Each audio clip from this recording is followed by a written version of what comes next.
So welcome, let's begin with nationalism in India. बहुत interesting chapter है, बहुत अच्छा चैप्टर है बिकॉज इसमें मार्क्स बहुत आने वाले हैं और इसको समझने में काफ़ी आसानी होगी। क्योंकि अगर मैं सिंपल सी बात करूँ, nationalism in India, nationalism in Europe, ये पूरी की पूरी बुक का अप्रॉक्सीमेटली 50 to 60% बनाते हैं। समटाइम तो शायद 70% भी हो सकता है। बट नेशनलिज्म इन यूरोप को समझने से ज़्यादा आसान है नेशनलिज्म इन इंडिया को समझना, क्योंकि जितने भी नाम होंगे वो फैमिलियर नेम हैं, आपने कभी ना कभी वो नामों को सुना होगा। तो इस वाले चैप्टर से मार्क्स को फैच करना काफ़ी ईजी है। देखो, नेशनलिज्म इन इंडिया की जब मैं बात करूँ तो ऐसा नहीं कि स्टार्टिंग से आपको पूरे के पूरी चीज़ों को पढ़ना है। आपको ऐसा नहीं कि 1600 से पढ़ना है, जहाँ पे ब्रिटिशर्स और डिफरेंट डिफरेंट कॉलोनियल पावर्स आए थे। आपकी जो बात शुरू होगी वो सीधे सीधे गांधी जी से शुरू होगी और खिलाफत मूवमेंट से शुरू होगी। तो ऐसा ऐसा कोई लेंदी चैप्टर नहीं, बट कॉन्सेप्ट बहुत सारे हैं। क्योंकि जब आप सिविल सर्विस की तैयारी करोगे तो आप पूरी की पूरी स्पेक्ट्रम को पढ़ोगे, पूरे के पूरे बिपिन चंद्रा को पढ़ोगे, तो काफ़ी थिक बुक है, उसको समझना भी थोड़ा मुश्किल है। क्योंकि जो बुक अप्रॉक्सीमेटली 1000 पेज में कवर हो सकती थी, वही सारी चीज़ों को जब आप 20 पेजों में कन्वर्ट करोगे तो वहाँ पे आपको मेहनत तो करना पड़ेगा। तो this is the quite difficult task. तो ये जो चैप्टर वो अप्रॉक्सीमेटली 4 पार्ट्स में आएगा मिनिमम, मैक्सिमम 5 हो सकते हैं, पर 3 नहीं होगा। क्योंकि जब मैं इसकी स्लाइड्स को प्रिपेयर कर रहा हूँ तो इतना सारा मटेरियल है डालने में, इसीलिए टाइम लगा 1 वीक का, क्योंकि इस स्लाइड को बनाने में काफ़ी टाइम लग रहा था। मैं ये नहीं चाहता था किसी भी चीज़ को मैं छोड़ूं। देखो, छोड़ के शॉर्ट में मैं आपको पढ़ा सकता हूँ, मैं मुंह से बता दूंगा, बट उसके बाद आपके पास में कोई भी ऐसी चीज़ नहीं होगी जिसको आप एग्जाम में कंसीडर कर सको। केवल लिखना नहीं है, वहाँ पे एमसीक्यूज भी आने वाले हैं, और एमसीक्यू कोई भी फैक्ट बेस आ गया तो वहाँ पे आपको काफ़ी दिक्कत होने वाली है। तो इसीलिए मैंने थोड़ा टाइम लिया और इन स्लाइड्स को मैंने बनाना शुरू किया। तो बेसिकली यहाँ पे आपको एक लॉन्ग लेक्चर देखने को मिलेगा, but I am telling you one thing, अगर आपने इस वाले चैप्टर को बहुत अच्छे तरीके से रीड किया तो आपको कोई भी सोर्सेज फॉलो करने की जरूरत नहीं। हार्डली 1 to 2 टाइम देखो, उसके बाद में आपको कोई भी चीज़ पढ़ने की ज़रूरत नहीं है। उसके बाद में हम एक फैक्ट शीट डाल देंगे, फैक्ट शीट के बाद में रिवीजन, और रिवीजन के बाद में एक रिवीजन सीरीज शुरू कर देंगे एग्जाम से पहले। वहाँ पे पूरा का पूरा मैटर खत्म है, आराम से जाकर पेपर देना, मार्क्स लेना, 11th में जाना, IAS बनना, PCS बनना, देश का नाम रोशन करना। Let's begin with the new chapter that's called nationalism in India with Edufy GS with Nikhil Rajkumar Rawat. तो सबसे पहले तो मैं एक चीज़ मान के चल रहा हूँ, क्योंकि मैंने भी अपने प्लेटफॉर्म पे नेशनलिज्म इन यूरोप नहीं पढ़ाया, और मुझे पता है एज SST टीचर ज़्यादातर स्कूल में पहले नेशनलिज्म इन इंडिया को प्रेफर किया जाता है, क्योंकि जो सोशल साइंस का टीचर होता है ना, वो भी नेशनलिज्म इन यूरोप के साथ में इतना कंफर्टेबल नहीं होता जितना इंडिया के साथ में कंफर्टेबल होता है। बट उससे पहले मैं आपको कुछ चीज़ें रिकॉल कराऊंगा, ठीक है? तो उसको समझने के लिए आपको थोड़ा बहुत 9th की नॉलेज होनी चाहिए। तो शुरू करते हैं इसी चीज़ के साथ में। तो this is a nationalism in India. तो सबसे पहले आप इसमें क्या क्या चीज़ें पढ़ने वाले हो? Rise of the modern nationalism, यानी आप इसमें क्या पढ़ोगे कि जो मॉडर्न नेशनलिज्म था उसका राइज कैसे हुआ, है ना? And the connection with the anti colonial movement. तो यहाँ पे आपको एक चीज़ समझना पड़ेगा कि कॉलोनियल का मतलब क्या होता है बेटा। कॉलोनियल का मतलब एक ऐसे फेज से आता है जिसको हम बोलते हैं उपनिवेशकवाद, जिसको हम बोलते हैं कॉलोनियल पीरियड। अब what is the colonial period? काफ़ी इजी है। देखिए, जब यूरोप में मॉडर्ननेस आई, जब यूरोप के लोग मॉडर्न हुए, तो उन्होंने क्या किया, बाहर की कंट्रीज में जाना शुरू किया। और जब उन्होंने बाहर की कंट्रियों में जाना शुरू किया तो सिंपली और सिंपली क्या हुआ, उन्होंने वहाँ के लोगों को जाके गुलाम बनाया। उस गुलामी को छुपाने के लिए वेस्टर्न थिंकर्स ने, वेस्टर्न हिस्टोरियंस ने इस पीरियड को दिया कॉलोनियलिज्म। कॉलोनियल पीरियड की अगर मैं बात करूं तो इसमें जिस कंट्री को गुलाम बनाया जाएगा उसको कॉलोनी बोला जाएगा। जैसे India was the colony of Britain. This is the period. एक एक वर्ड्स को आप समझते चलोगे तो सोशल साइंस काफ़ी इजी सब्जेक्ट है, ऐसा नहीं कि हुआ है। अगर आपको उस वर्ड का भी मीनिंग पता है ना तो काफ़ी इजी रहेगा। देखो, दो तरीके के स्टूडेंट होते हैं। कुछ स्टूडेंट तो सिंपली सिंपली क्या है कि मास्टर बोल रहा है, हम बैठ के सुन रहे हैं। बेटा ऐसा नहीं है, आपको कॉपी और पेन लेके बैठना चाहिए और सिंपली जो जो कीवर्ड्स मैं बताता जा रहा हूँ उन सारे कीवर्ड्स को क्या करना है, नोट डाउन करना है। मैं भी एक सीरीज चलाने का ट्राई करूँगा जहाँ पे मैं सारे कीवर्ड्स को एक ही लेक्चर में क्या कर दूँ, कवर कर दूँ। इसके बाद में आपको पढ़ना पड़ेगा national identity and unity. What is the national identity? आपके लिए डिफरेंट डिफरेंट नेशनल आइडेंटिटी होती है। जैसे नेशनल फ्लैग हो गया, जैसे इंडिया की टीम हो गई, जैसे राष्ट्रगान हो गया, जैसे जैसे नेशनल सिंबल्स हो गए, ये सारी चीज़ें क्या है, नेशनल यूनिटी होती है, नेशनल प्राइड होता है। ऐसा होता है ना कि जब कहीं पे भी राष्ट्रगान को प्ले किया जाता है तो आपको एक अच्छी फीलिंग होती है, the feeling of the goose bumps. तो this kind of a thing you need to know that. इस पूरे के पूरे लेक्चर में हम पढ़ेंगे कि how Indian united India against the British rule, यानी जो नेशनलिज्म है उसने सारे के सारे इंडियंस को किस तरीके से यूनाइट किया ब्रिटिश रूल के खिलाफ में। दूसरा, इसमें आपको समझना पड़ेगा the meaning of the nationalism. सबसे पहले तो in Europe the nationalism linked with the national state. देखो, जो यूरोप का नेशनलिज्म है वो इंडिया के नेशनलिज्म से काफ़ी अलग है। अब इंडिया के नेशनलिज्म से यूरोप का नेशनलिज्म किस तरीके से अलग है वो आपको थोड़ा समझना पड़ेगा। देखो, यूरोप में क्या प्रॉब्लम है, सबसे पहले तो याद करो, यूरोप में राजा का शासन है। राजा के शासन से जो शासन जाने वाला है वो किसके पास में जाने वाला है, राज्य के पास में जाने वाला है, स्टेट के पास में जाने वाला है, डेमोक्रेटिक कंट्री के पास में जाने वाला है। वहाँ जो भी कंट्री बनेगी उस कंट्री का सबसे पहला पर्पस होगा same identity, same language, same ethnicity. France में आपको फ्रेंच देखने को मिलेंगे, जर्मनी में आपको जर्मन पीपल देखने को मिलेंगे, इटली में आपको इटालियन पीपल देखने को मिलेंगे। इसके लिए वो क्या करेंगे, डिफरेंट डिफरेंट चीज़ों का यूज करेंगे, जैसे नेशनल सिंबल्स का यूज करेंगे, नेशनल सॉन्ग्स का यूज करेंगे, शेयर्ड आइडेंटिटी की बात करेंगे। जैसे आपको एक सॉन्ग याद होगा, if I am right the Marseillaise, उसको क्या किया गया था, फ्रेंच का नेशनल एंथम बनाया गया। तो वो किसकी देन था, वो भी तो बेटा नेशनलिज्म की देन थे ना। तो सिंपली जो इंडिया का नेशनलिज्म है वो नेशनलिज्म बिल्कुल अलग है। पर आपको एक चीज समझनी पड़ेगी कि nationalism create the feeling of belonging. What is the feeling of belonging, कि आप कहाँ से आते हो। आज की डेट में आप इंजीनियर बनोगे, जब आप यूएसए में कभी जॉब करोगे या सिलिकॉन वैली में जॉब करोगे, फिर भी अगर आपको कोई इंडियन पीपल दिखाई देगा, any person who wear sari, who wear topi, who wear tika, जिसके हाथ में कलावा बंधा होगा, या कहीं पे भी नेशनल एंथम चलेगा, तो आपको लगेगा कि ये आदमी हमारे बीच से आता है। This is the point you need to understand that कि नेशनलिज्म कोई बंदा नहीं है जो आपको रोड पे खड़ा हुआ मिलेगा कि भाई आज मैं गया था, मुझे नेशनलिज्म मिला, बहुत तगड़ा हो गया, प्रोटीन पीने लग गया। नहीं, nationalism is the feeling of collective belonging, कि हम सब भारत के नागरिक हैं, we are the people of India. तो जब यूरोप में नेशनलिज्म का आइडिया डेवलप हुआ, उसके बाद में इंडिया में नेशनलिज्म का आइडिया डेवलप हुआ।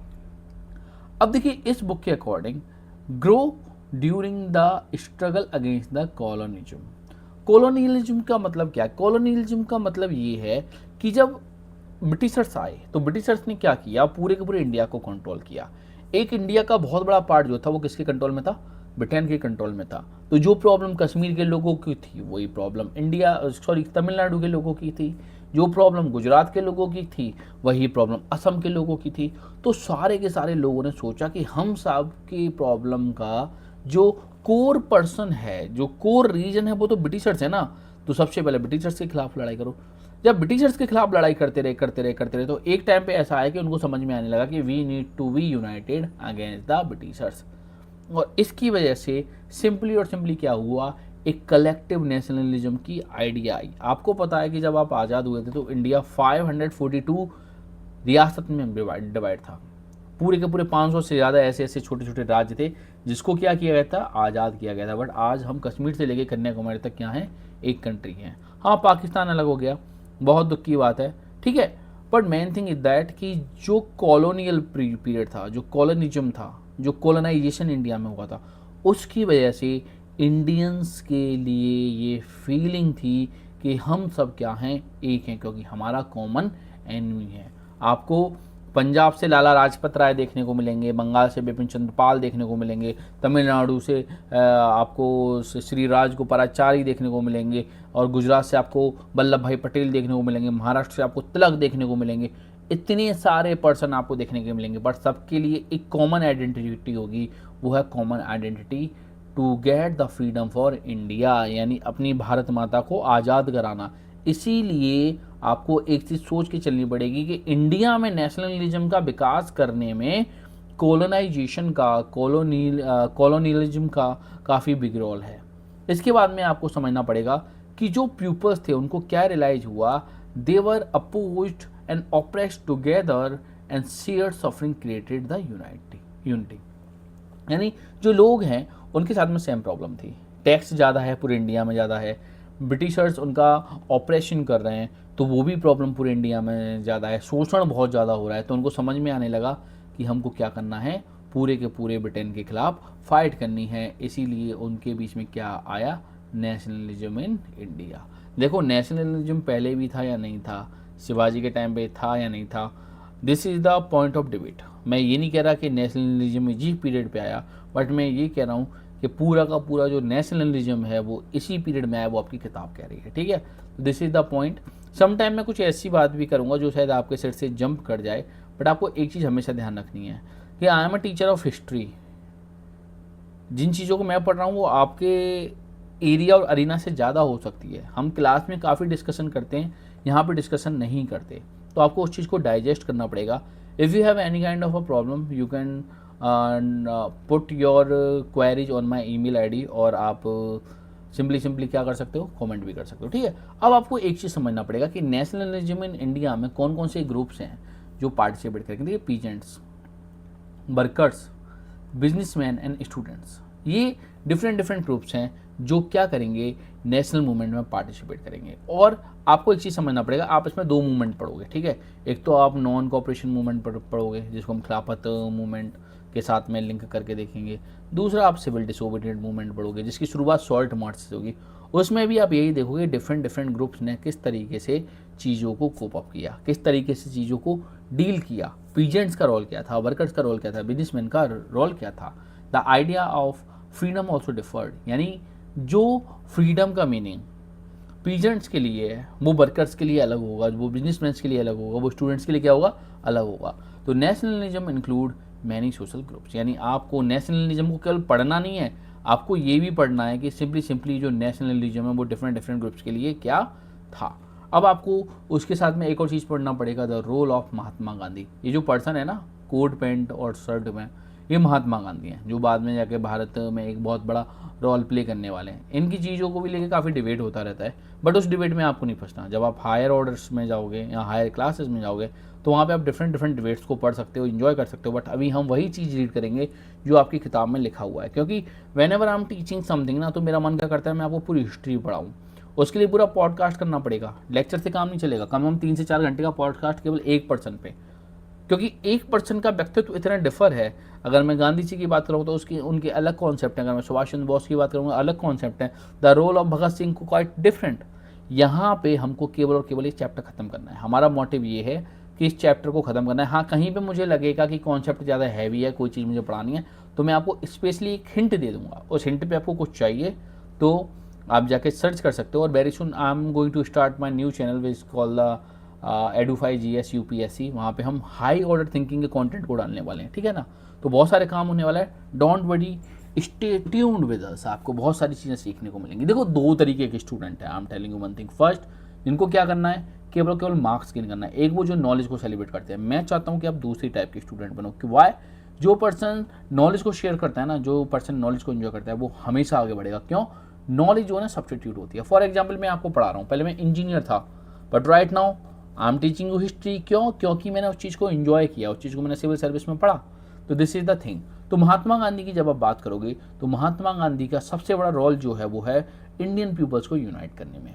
महात्मा गांधी जी का जो रोल है इसमें, वो उसको कोई मना नहीं कर सकता, क्योंकि महात्मा गांधी जो थे वो एक बॉन्ड की तरह काम कर रहे थे, जो इंडियंस को क्या कर रहे थे, नेशनल मूवमेंट में पंप कर रहे थे। दूसरा, ब्रिंग ऑल ग्रुप टुगेदर। उन्होंने क्या किया, जितने भी ग्रुप थे, जैसे आपको देखने को मिलेगा, जैसे जैसे वर्कर्स हैं, और one second I need to take some water. जैसे वर्कर्स हैं, है ना, जैसे स्टूडेंट्स हैं, जैसे कांग्रेस में डिफरेंट डिफरेंट ग्रुप्स हैं, उन सारे ग्रुप्स को क्या करेंगे, गांधी जी यूनाइट करेंगे।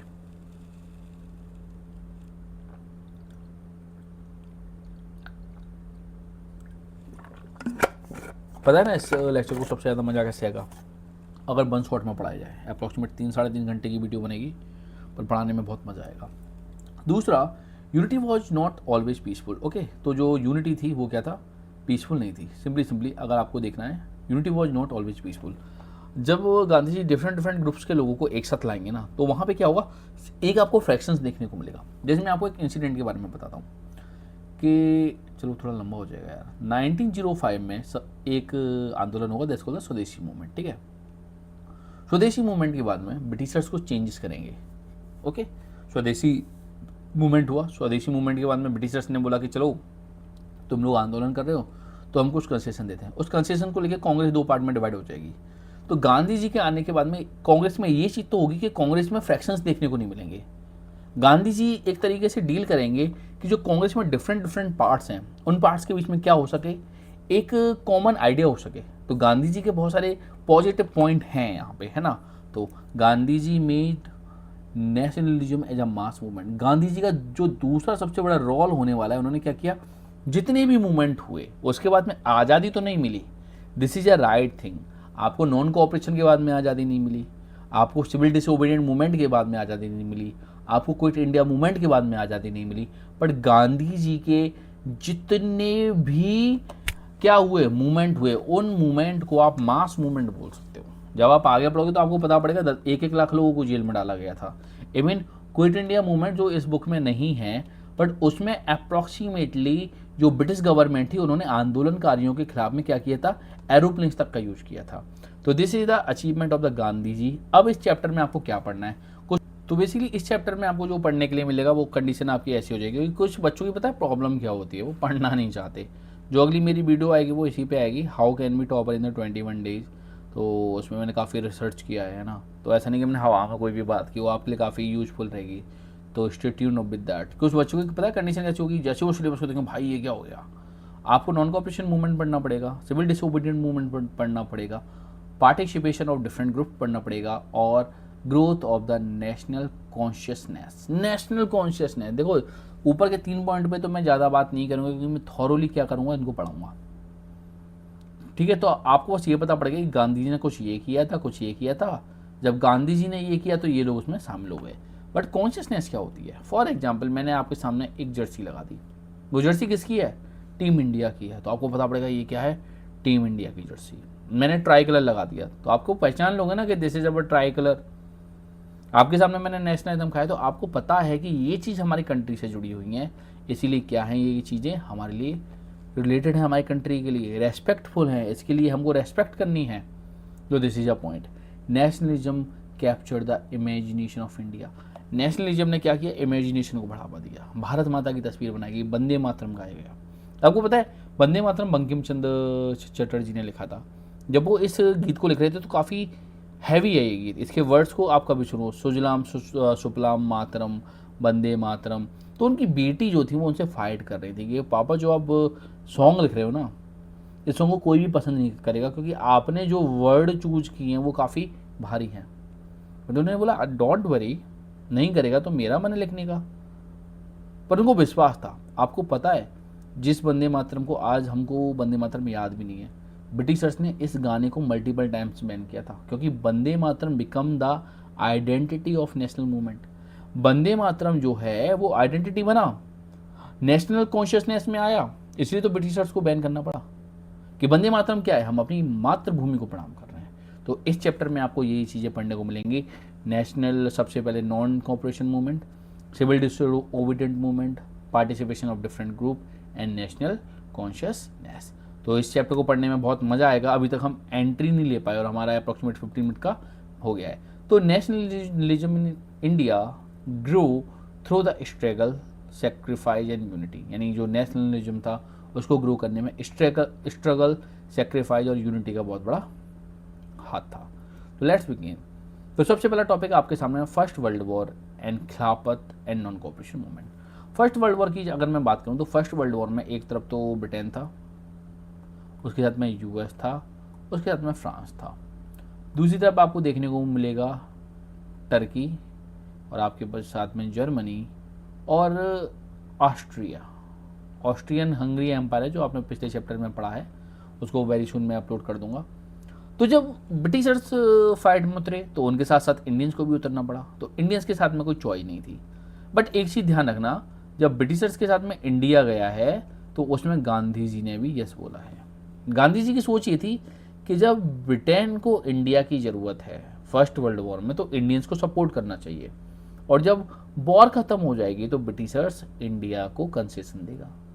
तो जब फर्स्ट वर्ल्ड वॉर स्टार्ट हुई तो सबसे पहले क्या हुआ, इकोनॉमी और पॉलिटिकल क्राइसिस शुरू हो गए। इकोनॉमिक क्राइसिस की प्रॉब्लम क्या है ये समझने का ट्राई करो, क्योंकि जब कोई भी कंट्री युद्ध में जाएगी, लड़ाई में जाएगी, तो उसको लगातार अपनी इकोनॉमी को ट्रांसफॉर्म करना पड़ेगा। वॉर इकोनॉमी में मैंने हर लेक्चर में जब भी लड़ाई की बात आई है मैंने आपको यही चीज़ बताई है कि war economy always different from the normal economy, क्योंकि वॉर इकोनॉमी में आप कपड़े नहीं बनाओगे, ब्लड प्रूफ जैकेट बनाओगे। पूरे के पूरे इंडिया के रिसोर्सेज को उठा के यूरोप में ट्रांसफ़र कर दिया गया, क्योंकि जो फर्स्ट वर्ल्ड वॉर था वो 4 साल तक चला। दूसरा, डिफेंस एक्सपेंडिचर काफ़ी बढ़ गया, क्योंकि लगातार आपको आर्मर्स भेजने थे, एम्यूनिशन भेजना था, लगातार आपको बैटल टैंक्स भेजने थे, बहुत सारे लोग मारे जा रहे थे, फौज को सैलरी देनी थी। तो उसकी वजह से क्या हुआ, टैक्सेस को और कस्टम ड्यूटी को बढ़ाया गया, क्योंकि गवर्नमेंट के पास में पैसा कहाँ से आ रहा है, गवर्नमेंट के पास में जो पैसा आ रहा है वो सिंपली और सिंपली टैक्सेस से आ रहा है। तो जैसे ही फर्स्ट वर्ल्ड वॉर में एक्सपेंडिचर बढ़ा तो टैक्स भी बढ़ गया, और जैसी जो प्राइस थे वो क्या हो गए, डबल हो गए। यानी कोई भी चीज़ जो 1 रुपीज़ पर केजी के हिसाब से मिल रही थी वो with in a 5 year 2 rupees पर केजी हो गई। अब दो कंडीशन है, या तो मैं आपकी सैलरी को डबल कर दूं, अगर मैं आपकी सैलरी को डबल नहीं करूँगा तो ये लोगों के लिए क्या था, प्रॉब्लम वाली बात थी।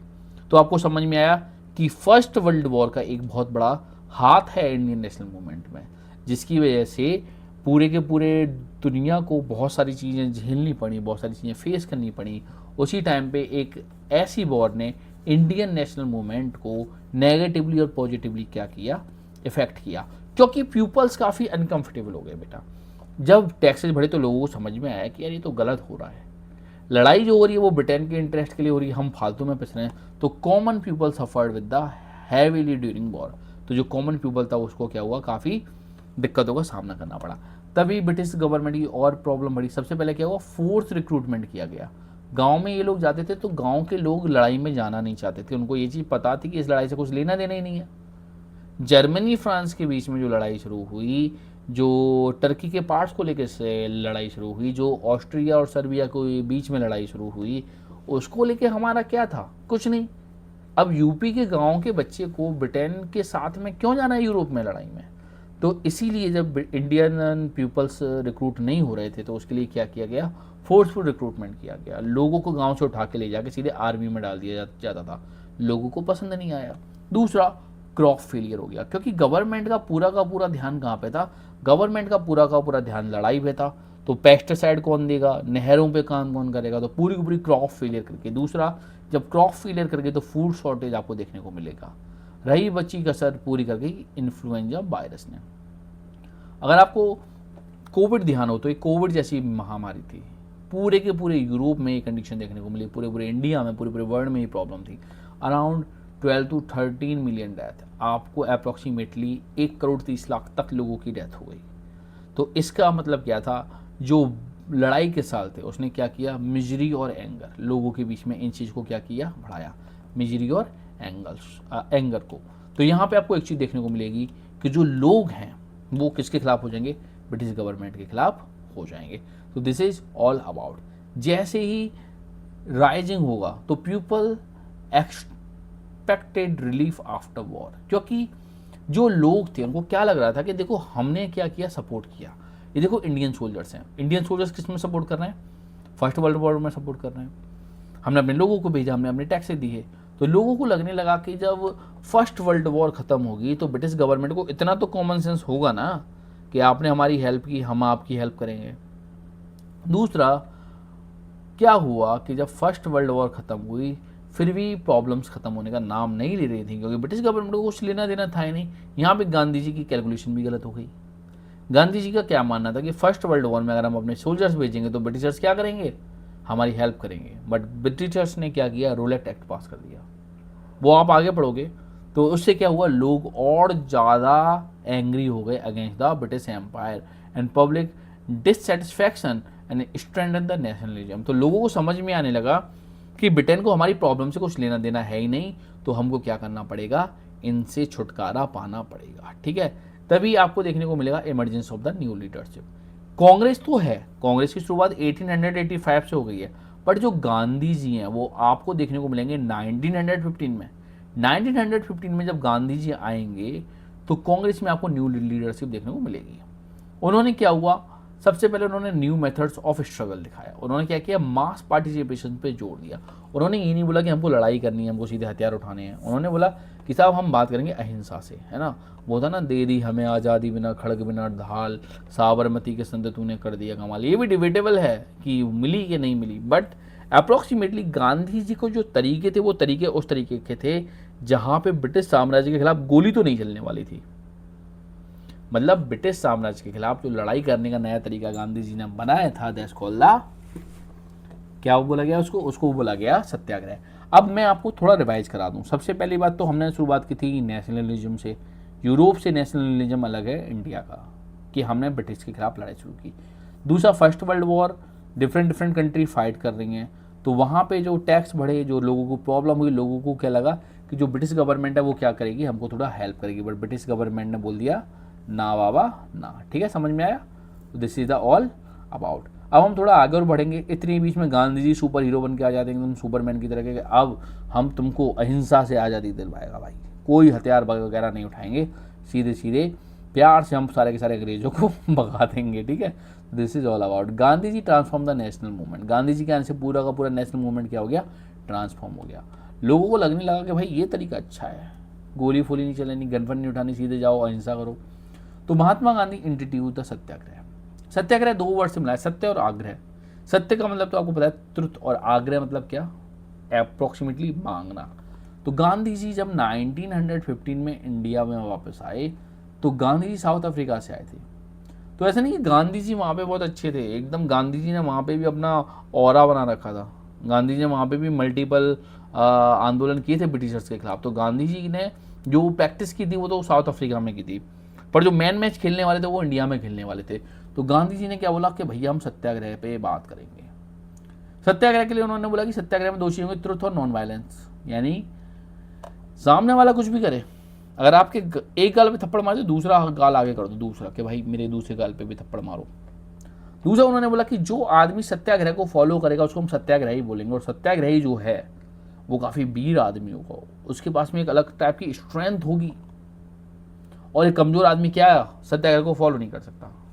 बोले कैसे, बोले कि जैसे किसी पर्सन के गाल पे थप्पड़ मारा, उसको गुस्सा आ गया तो वो कमज़ोर है, अगर उसने दूसरा गाल आगे कर दिया तो वो स्मार्ट है। तो गांधी जी ट्रुथ और नॉन वायलेंस पे काम करने वाले थे। दो चीज़ें, सत्याग्रह पे अलग से क्वेश्चन आ सकता है। Gandhi ji introduce the new methods of struggle. Gandhi ji ने क्या किया, satyagraha is the power of truth. आपको ये समझना पड़ेगा कि आप सत्य बोलते रहो, लगातार सत्य बोलो, एक दिन सामने वाला आदमी आपकी बात सुनेगा। वो दिन कब आएगा पता नहीं है, बट सामने वाला आदमी आपकी बात को सुनेगा। मैं एक पॉडकास्ट सुना था सुष्मिता सेन मैम का, she is my favourite actress also.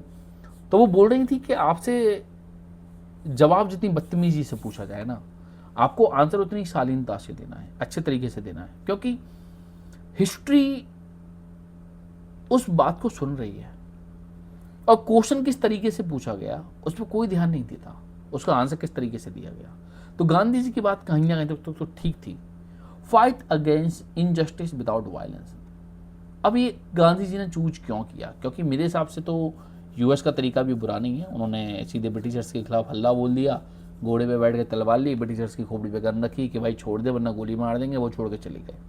आज यूएसए सबसे पावरफुल कंट्री है, क्योंकि गांधी जी को एक चीज़ ये भी पता थी कि अगर हम ब्रिटिशर्स के खिलाफ पावर का यूज करेंगे तो इनके पास तो हमसे ज़्यादा पावर है, तो दिक्कत हो सकती है।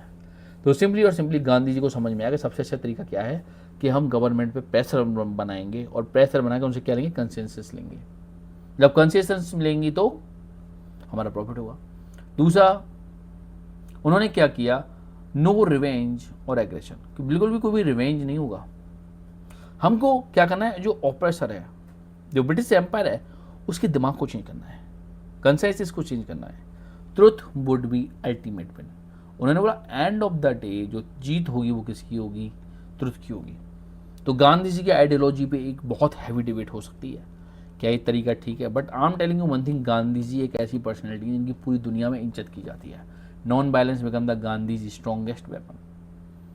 गांधी जी की नॉन वायलेंस सबसे ज़्यादा हैवी वेपन्स बना, किसके खिलाफ, ब्रिटिशर्स के खिलाफ। तो गांधी जी का नॉन वायलेंस क्या था कि गांधी जी से आज से कोऑपरेशन बंद, यानी टुडे ऑनवर्ड नो कोऑपरेशन। यानी गांधी जी अलग अलग तरीके निकालेंगे, ठीक है। जैसे आपको जब मैं नॉन कॉपरेशन मूवमेंट पढ़ाऊंगा तो ये वाली जो पिक है आपको और अच्छे से समझ में आएगी। तो let's begin early movements of satyagraha. तो सबसे पहले जब गांधी जी आएंगे तो गांधी जी बोलेंगे पहले ना सीधे क्रिकेट मैच खेलने से एक टेस्ट मैच खेलते हैं। तो सबसे पहला मौका उनको मिला चंपारण बिहार में। चंपारण बिहार में क्या था, प्लांटेशन सिस्टम था। अब इसको थोड़ा समझने के लिए मैं आपको बता दूं कि सबसे पहले तो बंगाल में नील को ग्रो किया जाता था, नील गोल्ड इंडिगो। अब बिहार से, बंगाल से इंडिगो की फार्मिंग खत्म हो गई, बिहार में आई। तो बिहार के साथ में प्रॉब्लम ये थी कि जिस नील को वो ग्रो कर रहे थे ना, अब उस नील की कुछ वैल्यू नहीं बची थी, क्योंकि वो कपड़े को कलर करने में काम आता था। बट एक जर्मन साइंटिस्ट थे, उन्होंने क्या किया, जो नील है उसका केमिकल सब्स्टिट्यूशन पता लगा लिया था। तो मार्केट को कैप्चर करने में जो केमिकल नील था उसका परसेंटेज ज़्यादा हो गया, तो लोगों को वो ज़्यादा इजी लगा। क्यों? क्योंकि ये काफ़ी एक्सपेंसिव था। तो सिंपल सिस्टम में क्या था कि अगर कोई चीज़ आपको प्रॉफिट नहीं दे रही तो आपको क्या करना है, उसका जो प्रोडक्शन है उस प्रोडक्शन को क्या करना है, बंद करना है। बट बिहार में जो प्लांटेशंस के मालिक थे उन्होंने क्या किया, किसानों को फोर्स किया कि अगर आपको नील का प्रोडक्शन बंद करना है तो आप हमको पे करो, इतना पैसा आपको देना पड़ेगा। किसानों के पास में पैसा था ही नहीं, तो किसान क्या कर रहे थे, नील को लगातार ग्रो कर रहे थे। गांधी जी वहाँ पे गए, गांधी जी ने उस चीज़ को देखा और गांधी जी ने क्या किया, वहाँ पे नील के प्रोडक्शन को बंद करा दिया। तो this is the first victory of Gandhi ji. Gandhi ji का फोटो छप गया कि एकदम बापू का और आए, बापू ने बिहार में अगर लोगों की कंडीशंस को ठीक कर दिया। दूसरी प्रॉब्लम क्या आ रही थी, जो कॉटन मिल वर्कर्स थे अहमदाबाद में। जब मैंने आपको पिछली स्लाइड में बताया था कि एक इन्फ्लुएंजा नाम की बीमारी आई थी, तो इन्फ्लुएंजा को प्लेग बोला गया। तो जितनी भी मील्स थी उनमें क्या दिया गया, बोनस दिया गया। अब उसमें सिंपल सी प्रॉब्लम क्या आ रही थी, जो वर्कर्स थे वो बोल रहे थे कि हमको बोनस चाहिए, कितना चाहिए, 50%। और जो भी आपके मील वर्कर ऑनर्स थे वो बोले थे हम इतना नहीं देंगे। तो गांधी जी वहाँ पे जाते हैं, वर्कर्स और मील ऑनर्स के बीच में एक रेजोल्यूशन कराते हैं और वहाँ पे भी अप्रॉक्सीमेटली गांधी जी को सक्सेस मिलती है। तो 1917 में आपको चंपारण देखने को मिलेगा बिहार, फिर अहमदाबाद देखने को मिलेगा, फिर आपको देखने को मिलेगा खेड़ा गुजरात। खेड़ा गुजरात में जाकर उन्होंने क्या किया, टैक्स रिलीफ दिलवाया। देखो जो टैक्स लिया जा रहा है उस टैक्स के लिए सिंपली क्या एक संहिता बनाई गई थी, दैट्स कॉल्ड द रेवेन्यू संहिता बोल दो या आपको रेवेन्यू कोड बोल दो। रेवेन्यू कोड में था कि अगर किसी भी एरिया में फेमाइन आता है और उस फेमाइन में 25% से कम फसल बचती है तो किसी को टैक्स नहीं देना पड़ेगा। किसानों को बोलना था कि साहब देखो फेमाइन में हमारी फसल बर्बाद हुई तो हम टैक्स नहीं देंगे। वहाँ का जो कलेक्टर था उसका बोलना था कि भाई साहब ऐसा है कि आपकी जो फसल खराब हुई ना वो 25% जो अप्रॉक्सीमेट भी नंबर है उससे कम ही खराब हुई है, तो मैं तो आपसे टैक्स लूँगा। तो गांधी जी वहाँ पे गए, उन्होंने पूरी की पूरी चीज़ों को मेजरमेंट किया, लास्ट में उस कलेक्टर को झुकना पड़ा। तो इन 3 मूवमेंट के बाद में इंडिया के लोगों को समझ में आने लगा कि गांधी जी में कुछ बात तो है भाई, कि भाई साहब ये बंदा कुछ तो कर सकता है। क्योंकि इस चीज़ की हाइप भी बनी गांधी जी के, भाई 3 चीज़ों को उन्होंने लगातार एकदम होता है ना कि पर्सन गया पिच पर 1 छक्का मारा, 2 छक्का मारा, 3 छक्का मारा, सब ये पागल हो गया भाई गांधी जी का हो रहा, गांधी जी का हो रहा। तो इसी तरीके से गांधी जी को एक लीमलाइट में आए और गांधी जी को पूरी कंट्री जानने लगी। वैसे गांधी जी ने जो अफ्रीका में किया था उससे भी इनको काफ़ी सारे लोग जानते थे, ठीक है, क्योंकि गांधी जी के जो गुरु हैं वो गोपाल कृष्ण गोखले जी हैं और वो भी काफ़ी वेल नोन पर्सनैलिटीज हैं। तो Gandhi ji connected with the worker and peasant. लोगों को समझ में आ गया गांधी जी सब कुछ चेंज कर सकते हैं और ये चीज़ आप आगे भी पढ़ोगे। तो इसके बाद में जब हम आगे बढ़ेंगे तो आपको समझ में आएगा कि इम्पैक्ट ऑफ सत्याग्रह लोग के में क्या हुआ। यूनाइटेड इंडियंस लोग बोले कि ये तरीका अच्छा है कि कुछ नहीं करना, सत्य के लिए आग्रह करना, inspire the mass participation and strengthen the national movement. लोगों ने क्या किया, सत्याग्रही बनना शुरू किया। उन्होंने बोला कि ठीक है गांधी जी का तरीका, इस वाले तरीके को भी अपना लेते हैं। कुछ लोग हैं जो उससे इंतफाक नहीं रखेंगे, वो जाके रेडिकल्स बन जाएंगे, है ना, वो वेपन्स का यूज करेंगे। बट एक बहुत बड़ा मैसेज गांधी जी के साथ में आया, ठीक है। Satyagraha become the foundation of Indian freedom struggle, यानी इंडियन फ्रीडम स्ट्रगल में जो 3 मास मूवमेंट होंगे जिसको बोलेंगे non cooperation movement, quit India movement और सिविल डिसोबीडिएंट मूवमेंट, वहाँ पे आपको देखने को मिलेगा कि जो सत्याग्रह है this is the main weapons against the Britishers. तो सत्याग्रह बिकम द मेन वेपन्स। तो यहाँ पे आपका पहला पॉइंट खत्म होता है, वो है क्या, फर्स्ट वर्ल्ड वॉर का इम्पैक्ट, गांधी जी का आना, सत्याग्रह से लोगों को इंट्रोड्यूस कराना, that's called the truth and the non violence become the most powerful weapon against the British rule. Gandhi ji बोल दिए कि कुछ नहीं होगा भैया, कि अब तो हम सत्य और अहिंसा के साथ में क्या भगाएंगे, ब्रिटिशर्स को भगाएंगे। ठीक है, अब फर्स्ट वर्ल्ड वॉर हो चुकी है, लोगों को लगा कि कुछ अच्छा होगा, पर सडनली क्या हुआ, ब्रिटिशर्स ने एक कमेटी बनाई, this called the disturb inquiry committee, और उन्होंने क्या किया, रूलेट एक्ट पास कर दिया। इस एक्ट का नाम रूलेट एक्ट क्यों पड़ा, क्योंकि जिस कमेटी को बनाया गया था उसकी अध्यक्षता और चेयरमैनशिप एक पर्सन थे, सिडनी रूलेट उनके पास में थी। अब ये देखो, after success of Satyagraha Mahatma Gandhi launch the national wide protest, that's called the against the roulette act. देखो यहाँ पे एक मैंने अमेरिकन क्रॉनिकल का पिक भी लगाया जिसमें रूलेट एक्ट के बारे में लिखा गया है। इसका मतलब क्या है, फॉर एग्जाम्पल किसी पर्सन को गिरफ्तार किया जाता है, ठीक है, अब पुलिस उसमें ढंग से तोड़ाई लगाती है, बोलते बेटा तू ना इस क्राइम को कबूल कर ले और हम तुझे मारेंगे नहीं। अब वो पर्सन तो बोल ही देगा कि भाई मरने से अच्छा जेल में रह लो, पर इंडियन लॉ के अकॉर्डिंग पुलिस के सामने दिया हुआ बयान कभी भी वैलिड नहीं होता। तो इस लॉ की सबसे गंदी बात यह थी कि अगर आपने कोई भी बयान पुलिस के सामने दिया है या नहीं दिया, अगर एसपी बोलता है कि इन्होंने ये बोला तो उसको कोर्ट मान लेगी। दूसरा, पुलिस को सत्याग्रह को उठाने के लिए किसी भी वारंट की जरूरत नहीं थी, यानी कोई भी पॉलिटिशियन, कोई भी नेशनलिस्ट पर्सन, कोई भी क्रांतिकारी रोड में घूम रहा है उसको बिना किसी गलती के पुलिस उठा सकती थी। तीसरा पॉइंट जो इसमें था कि अगर आपको उठाया गया तो आप कोर्ट में नहीं जाओगे, रूलेट एक्ट के अंदर एक स्पेशल कोर्ट बनाया गया था, उस कोर्ट में आपको पेश किया जाएगा और उस कोर्ट में अगर आपको सजा मिल गई तो आप हायर कोर्ट्स में जाके अपील नहीं कर सकते। अभी इंडिया में क्या सीन है, जैसे आपने देखा कि कोई पर्सन लोअर कोर्ट में हारा तो वो हाई कोर्ट जा सकता है, हाई कोर्ट में हारा तो वो सुप्रीम कोर्ट में जा सकता है, सुप्रीम कोर्ट में हारने के बाद में वो फिर से रीपिटिशन डाल सकता है सुप्रीम कोर्ट में, और सुप्रीम कोर्ट में भी हारने के बाद में वो राष्ट्रपति के पास में जा सकता है। इस महान एक्ट में ये सारी चीज़ें खत्म कर दी हैं। देखिए ये सारी चीज़ें अगर मैं स्लाइड में नहीं डाल सकता क्योंकि आपकी बुक में नहीं है, तो जो मैं बता रहा हूँ आप बैठो और शॉर्ट नोट्स बनाते जाओ क्योंकि रूलेट एक्ट पे आ सकता है। ठीक है, तो Indian United against the British law, लोगों को लगा कि ये तो गंदा रूल है यार, हम लोग गए फर्स्ट वर्ल्ड वॉर में लड़ाई भी की, हमारे लोग मारे गए, हमको मिलने वाला था कुछ अच्छा, इन्होंने तो रूलेट एक्ट दे दिया। तो उसके क्या हुआ, लोग बड़े निराश हुए। अब फीचर ऑफ रूलेट एक्ट क्या है, arrest without trial, detained for a 2 year, यानी इंडिया में अभी रूल किया कि अगर किसी बंदे को गिरफ्तार किया गया तो विद इन 24 आवर आपको मजिस्ट्रेट के सामने पेश करना पड़ेगा। मजिस्ट्रेट के सामने पेश करने के बाद में अगर आप 90 दिन में उसके ऊपर चार्जेस नहीं लगा पाते तो आपको छोड़ना पड़ेगा। बट यहाँ पे 2 साल तक डिटेन किया जा सकता था। इंडियन मेंबर्स ने बोला कि पागल हो गए हो ब्रिटेन वालों, क्या कर रहे हो तुम लोग, ये भाई ये चाहिए हमको, हमने तुम्हारी इतनी मदद की, हमने अपने लोगों को भेजा, हमारे लोग जान से मारे गए और तुम्हारा दिमाग सटिया गया है क्या। तो ब्रिटिशर्स के खिलाफ एक मास मूवमेंट की तैयारी होने लगी और Rowlatt act threaten the civil right. सोचो अगर हम उस टाइम पे होते और हमने कुछ भी नहीं किया होता और किसी पुलिस वाले के दिमाग हट जाती तो हमको उठा के रख देता। तो भाई इतना खतरनाक एक्ट था ये। तो गांधी जी ने बोला कि अब तो खेला होवे और रूलेट एक्ट के खिलाफ खेला होवे। जैसे ही रूलेट एक्ट शुरू हुआ गांधी जी ने क्या किया, रूलेट सत्याग्रह शुरू किया। सडनली क्या हुआ, गांधी जी बोले 6 अप्रैल को कि भैया रूलेट सत्याग्रह शुरू होता है, रैली शुरू हो गई, स्ट्राइक शुरू हो गए, लोगों ने शॉप्स थी उनको क्लोज कर दिया और national movement spread in cities and town. लोग रोड पे आ गए कि ब्रिटिशर्स तुम्हारा तो दिमाग ख़राब हो गया, हमने तुम्हारी इतनी हेल्प की, जब हमने इतने ज़्यादा टैक्स पे किए, हमने इन्फ्लुएंजा को भी झेला, क्यों कि हम तुम्हारी हेल्प कर सकें, और तुम बदले में क्या दे रहे हो, हमको रूलेट एक्ट दे रहे हो। Public resistance become the national wide.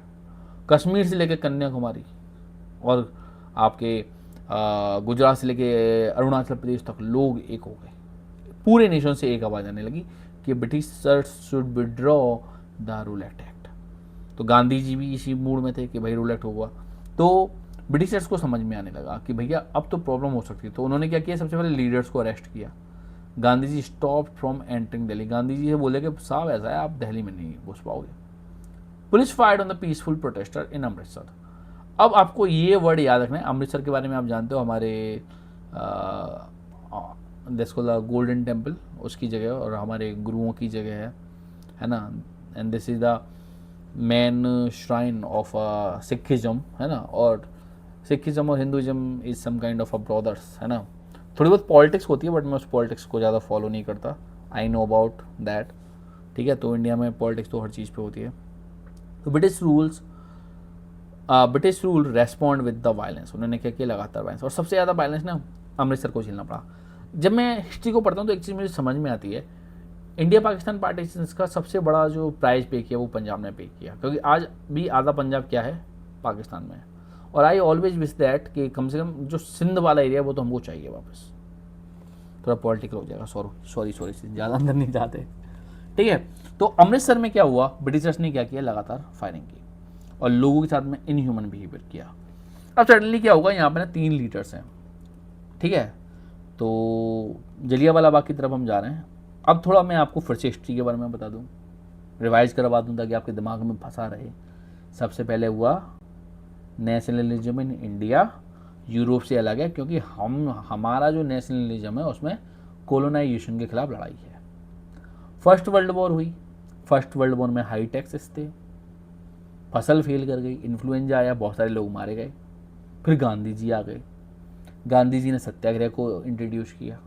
फिर गांधी जी ने 3 छोटे छोटे मैच खेले, चंपारण, अहमदाबाद और खेड़ा। फिर जब फर्स्ट वर्ल्ड वॉर ख़त्म हुआ तो ब्रिटिशर्स ने हलवा तो दिया नहीं हमको, बोले कि तुमने बहुत अच्छा काम किया, जियो मेरे लाल। उन्होंने क्या दिया, रूलेट एक्ट दिया। रूलेट एक्ट में गांधी जी बोले कि 6 अप्रैल सन 1919 मैं रूलेट सत्याग्रह करूँगा, और सत्याग्रह से पहले क्या हो गया, जलियांवाला बाग हो गया। अब जलियांवाला बाग के पीछे की कहानी ये है कि 13 अप्रैल 1919 बैसाखी का दिन था, और जो पंजाब के 3 बहुत फेमस लीडर थे, जिसमें सैफुद्दीन किचलू और एक और थे अजीत सिंह, इनको गिरफ्तार कर लिया गया। गिरफ्तार करके दूसरी जगह ले जाया गया। तो एक प्लेस था that's called the Jallianwala Bagh. Jallianwala Bagh में कुछ लोग क्या बैसाखी के लिए खड़े हुए थे। तो जलियांवाला बाग में केवल एक एंट्री और एग्जिट था। वहाँ पे एक पर्सन था general Dyer, general resident Dyer. जब उसको पता पड़ा कि यहाँ पे कुछ लोग बैसाखी को सेलिब्रेट कर रहे हैं, उन्होंने क्या किया, उसने गोरखा रेजिमेंट को ले जाके यहाँ पे लोगों को खड़ा किया और लगातार फायरिंग शुरू करा दी। जितने भी लोग थे, जब तक पूरी की पूरी रेजिमेंट की आर्म्स और एम्यूनिशन खत्म नहीं हो गए, जनरल डायर लगातार फायर करता रहा। 100s and thousands people killed. कभी मौका मिले तो जलियांवाला बाग में जाना, एक छोटा सा बैल था वहाँ पे, उस कुएं में लोगों को कूदना पड़ा। सोचो, छोटे छोटे बच्चे, और ये देखो पर्सन कितने प्राउड के साथ में बैठा हुआ है। मार्शल लॉ लगा दिया गया, पंजाब की हालत ख़राब हो गई। कुछ हिस्टोरियंस ने बोला कि Jallianwala Bagh was the last nail in the coffin of British rules. Indians ने सपोर्ट किया था फर्स्ट वर्ल्ड वॉर में, कुछ अच्छा मिलना चाहिए था, बट मिला क्या, रोलेट एक्ट और जलियांवाला बाग। जब लोग घायल थे तो इस पर्सन ने उठाया भी नहीं, वहाँ से सीधा चला गया। इसके लिए पूरा का पूरा क्या, एक इंक्वायरी कमीशन बना। तो वहाँ पे आके इसने इसे पूछा कि आप चाहते तो लोगों को लाठी चार्ज करके भी भगा सकते थे। तो इसने बोला कि मैं लोगों को लाठी चार्ज करके भगाता तो फिर से आते, मेरा मजाक उड़ाते, मैं चाहता नहीं था मेरा मजाक उड़ाएं। इससे जब पूछा गया कि आपने घायलों का इलाज क्यों नहीं कराया, तो उन्होंने बोला this is not my duty, मेरी ड्यूटी नहीं है। सोचो किस तरीके का रेसिज्म था।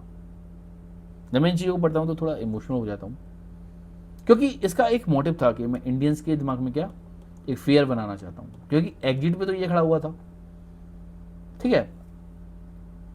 इसका पूरा का पूरा मोटिव भी था कि इसको क्या करना था, लोगों के खिलाफ, लोगों के दिमाग में फियर बैठाना था। Jallianwala Bagh shock the entire nation, पूरे के पूरे कंट्री में ये फसाद फैल गया कि भाई क्या हुआ। अगर आपको इसको और अच्छे से देखना है तो आपको क्या कर सकते हो, केसरी ये मूवी है, आप इस मूवी को देख सकते हो। This is a great movie, मैंने 2 टाइम्स देखी है, काफ़ी अच्छी मूवी है। आपको उसमें जलियांवाला बाग के बारे में पूरी की पूरी मूवी देखने को मिलेगी, जलियांवाला बाग के पीछे की कहानी क्या थी, और जनरल जो आपका जनरल डायर है उसका जो माइंड सेट था वो किस तरीके का था। आई थिंक मेरा मानना है ना कि आपको क्या करना चाहिए, आपको लगातार मूवी देखना चाहिए, क्योंकि मूवीज आपको हिस्ट्री के बारे में बहुत अच्छे से बताती है, ठीक है। तो ये तो जलियांवाला बाग के बाद में जब हुआ, जैसे ये न्यूज़ फैली, तो इस तरीके की कंडीशन थी, ये लोग थे, ठीक है ना। और ये जितने भी गोरखा रेजिमेंट्स के, I don't know about which regiment, शायद गोरखा थी, इन्होंने फायर किया और फायर में लगातार लोग मारे गए, ठीक है। तो स्ट्राइक और प्रोटेस्ट हुआ, और government use the brutal punishment, है ना।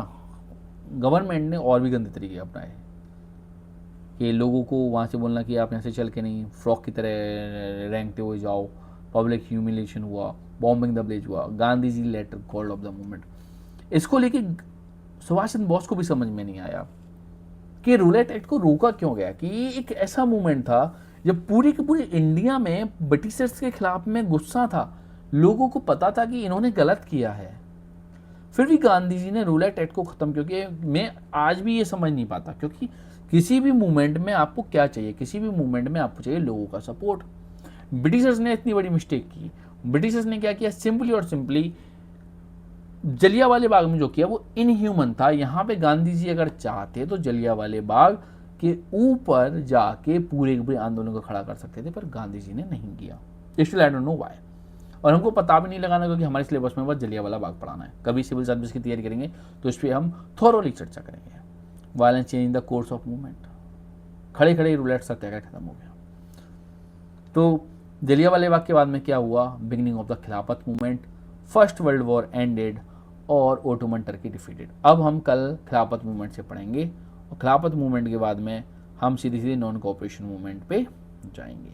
तो this is the all about. देखो, हिस्ट्री को जब आप पढ़ते हो तो मेरा मन करता है कि मैं आपको लगातार कुछ चीज़ें पढ़ाऊँ, बट कुछ चीज़ें हैं तो यहाँ पे आपका पार्ट एंड होता है, और अगला part definitely today the Monday, और हाँ मंडे है अभी तो, खैर ट्यूसडे लग गया तो मैं काफ़ी लेट नाइट में इस चैनल इस लेक्चर को अपलोड कर रहा हूँ।